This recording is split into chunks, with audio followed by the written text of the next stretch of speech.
Hi folks, here I am in our sanctuary. You can see the baptistry back behind me, and I'm up in the balcony, and the place is empty, and I sure do miss the people.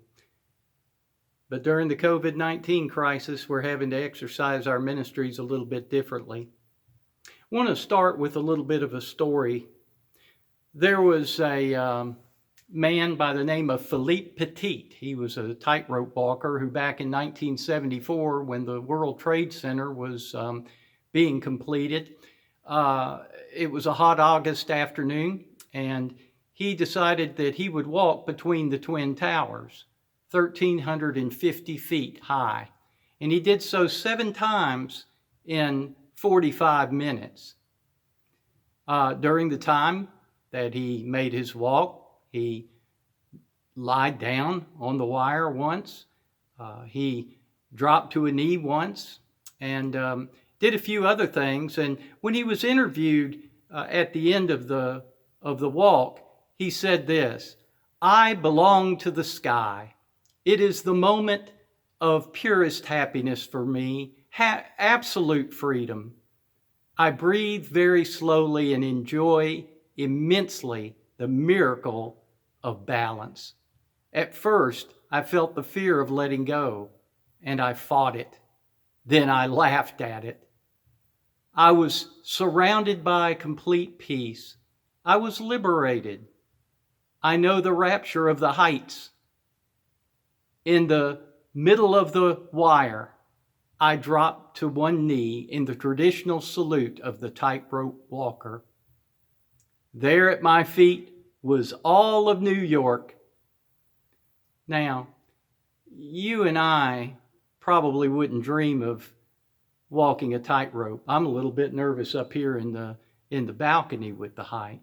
But you know, in reality, as Christians, we all walk a metaphorical tightrope between liberty and legalism. How do we stay balanced? How do we keep from allowing our liberty to become a license to sin? Well, there's a passage in Galatians chapter 5, verse 13, that says this: "For you were called to freedom, brothers, only do not use your freedom as an opportunity for the flesh, but through love serve one another." The grace of God can be easily perverted, and there is an old saying that Christ has always been crucified between two thieves: legalism and license. So what do we learn from this text? Well, it's interesting when I studied this text that the word that is rendered opportunity, do not use your freedom as an opportunity for the flesh. The word opportunity is a military term. And the military term means a base of operations. And so the Department of Defense, if you want to know what a base of operation is, they define a base of operations as an area or facility from which a military force begins its offensive operations, to which it falls back in case of the reverse, and which supply facilities are organized. To us, freedom allows us to fulfill our desire for personal autonomy. As singer Billy Joel put it, "I don't care what you say anymore, this is my life." Generally, when we're thinking about exercising freedom, we think of it in terms of our own selfish desires. What happens is that we use that freedom as a base of operations to do what we want. And a lot of times it gets us into trouble.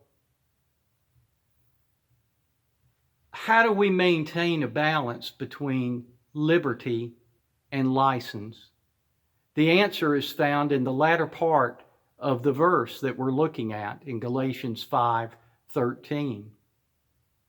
It says this: "But through love serve one another. The best way not to pervert our liberty is to see it as a privilege for use in serving others. Plato once said this. He said, excess of liberty, whether it lies in state or in the individual, seems only to pass into slavery or an excess of slavery. This is spiritually true as well. When liberty is misused to placate a man's conscience such that they disobey God's law, the result is slavery. When a man decides to exercise his freedom to break God's law, he's like a person who ascends to the top of a tall building and jumps off. For the first several stories, he feels great. There are no restraints, no restrictions, no hang-ups.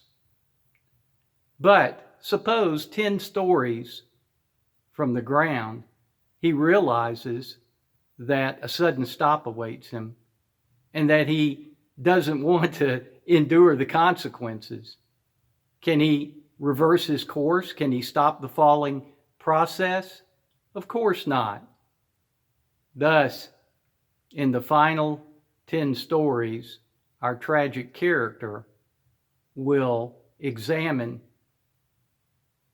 the definition of freedom and realize too late that his definition of freedom was wrong because he was using his freedom to violate God's law. Let's not do that. God bless you, brethren. Live for Jesus. Take advantage of the freedom that He's given you to serve others.